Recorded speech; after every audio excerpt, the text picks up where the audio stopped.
ক্যারিবীয় সাগরের বুকে এক কল্পিত ত্রিভুজ বারবার খবরের শীর্ষে এসে যেন এক রহস্যময় জায়গা হিসেবে পরিচিত পেয়েছে, যেখানে প্রবেশ করলে নাকি দিক হারিয়ে ফেলে কম্পাস, নীরব হয়ে যায় রেডিও, আর মানুষ চিরতরে হারিয়ে যায় ইতিহাসের অন্ধকারে। এই রহস্যময় অঞ্চলটাই পরিচিত বারমুডা ট্রায়াঙ্গেল নামে।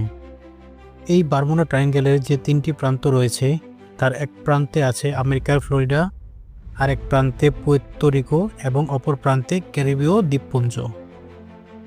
বারমুডা ট্রায়াঙ্গেল নিয়ে এত বিতর্কের সৃষ্টি হতো না যদি না 1945 সালে এক ভয়াল দিনে একসাথে 5টি বিমান হারিয়ে না যেত। আজকের এই ভিডিওতে আমরা জানব একদিনে নিখোঁজ হওয়া সেই 5টি যুদ্ধবিমান ফ্লাইট 19 এর অজানা শেষ অধ্যায়।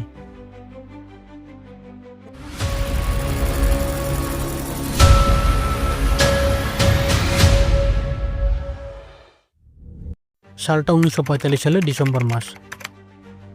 দ্বিতীয় বিশ্বযুদ্ধ শেষ হয়েছে মাত্র কমাস আগে। আমেরিকার ফ্লোরিডা থেকে আকাশ শহরে 5টি গ্রুম্যান অ্যাভেঞ্জার্স বিমান, সব মিলিয়ে 13 জন ক্রু ছিলেন সেই ফ্লাইটে। এই ফ্লাইটের সাংকেতিক নাম ফ্লাইট 19। এটি কোনো যুদ্ধ মিশন নয়, বরং এটি নিয়মিত প্রশিক্ষণ ফ্লাইট।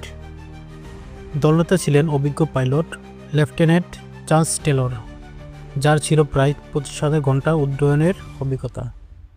বাকি 4টি বিমানের পাইলটরা ছিলেন তুলনামূলক নবীন। টেলরই ছিলেন তাদের প্রশিক্ষক। যাত্রার আগে সবকিছু নিখুঁতভাবে পরীক্ষা করা হয়। জ্বালানি ট্যাঙ্ক পূর্ণ, যন্ত্রপাতি ঠিকঠাক, আবহাওয়া ছিল পরিষ্কার, ফ্লাইট প্ল্যান ছিল নির্ভুল। ফ্লোরিডা থেকে পূর্ব দিকে উড়ে হ্যান্স অ্যান্ড চিকেন শোসে বোমা নিক্ষেপ করে তারপর আবার নির্দিষ্ট রুটে ধরে গাড়িতে ফেরেছিল তাদের লক্ষ্য। সবকিছু ঠিকঠাকই ছিল বিকেল 8টা পর্যন্ত, কিন্তু উত্তরে ঘোরার পরেই করতে শুরু করে অদ্ভুত সব ঘটনা। হালকা বৃষ্টি, সামান্য ঝাঁকিনি, আর তারপরে এক ভয়ঙ্কর আবিষ্কার। 5টি বিমানের সবকটি কম্পাস একসাথে কাজ করা বন্ধ করে দেয়। টেলর বুঝতে পারেন তারা পথ হারিয়েছেন। কন্ট্রোল রুমে তখন দায়িত্বে ছিলেন লেফটেন্যান্ট রবার্ট পক্স। হঠাৎ রেডিওতে ভেসে আসে টেলরের কাপা কণ্ঠ, আমরা যেন গোলকধাঁধায় আটকে গেছি। তিনি অবস্থা জানতে চাইলে টেলর জানান কোনটা পূর্ব কোনটা পশ্চিম তা আর কেউ নিশ্চিতভাবে বলতে পারছে না। দিগন্তে কোনো স্থলভূমি দেখা যাচ্ছে না, নিচে শুধু অসীম নীল জলরাশি। সাধারণত এই অবস্থায় পাইলটরা সূর্যের দিকে মুখ করে উড়লে কিছুক্ষণের মধ্যেই স্থলভাগ খুঁজে পান, কিন্তু টেলরের ধারণা ছিল তিনি ভুল করে মেক্সিকো উপসাগর দিকে চলে এসেছেন, কখনো পশ্চিমে আবার হঠাৎ করে পূর্বে। এভাবে দিক বদলাতে থাকেন তিনি। সম্ভবত একটি বিমান তখন আদেশ অমান্য করে ভিন্ন পথে চলে যায়। শেষবারের মতো টেলর নির্দেশ দেন সব বিমান যেন কাছাকাছি থাকে। জ্বালানি 10 গ্যালন নিচে নামলে সমুদ্রে নামার প্রস্তুতি নিতে বলেন। এরপর হঠাৎ করে রেডিও যোগাযোগ সম্পূর্ণ বন্ধ হয়ে যায়। বিকেল 5টা 30 মিনিটে রাডারে শেষবারের মতো ধরা পড়ে ফ্লাইট 19। তারপর নীরবতা। ফ্লাইট 19 নিখোঁজ হওয়ার পর খবর ছড়িয়ে পড়তেই জারি করা হয় জরুরি সতর্কতা। এরপর শুরু হয় ইতিহাসের সবচেয়ে বড় সার্চ অপারেশনগুলোর একটি। 300-এর বেশি জাহাজ ও বিমান 5 দিনে চষে ফেলে প্রায় 3 লাখ বর্গ কিলোমিটার এলাকা, কিন্তু না পাওয়া যায় ধ্বংসাবশেষ, না পাওয়া যায় একটি লাশও। ফ্লাইট 19 যেন হাওয়ায় মিলিয়ে যায়। রহস্য এখানে শেষ নয়। তাদের খুঁজতে 2টি টহল বিমান পাঠানো হয়।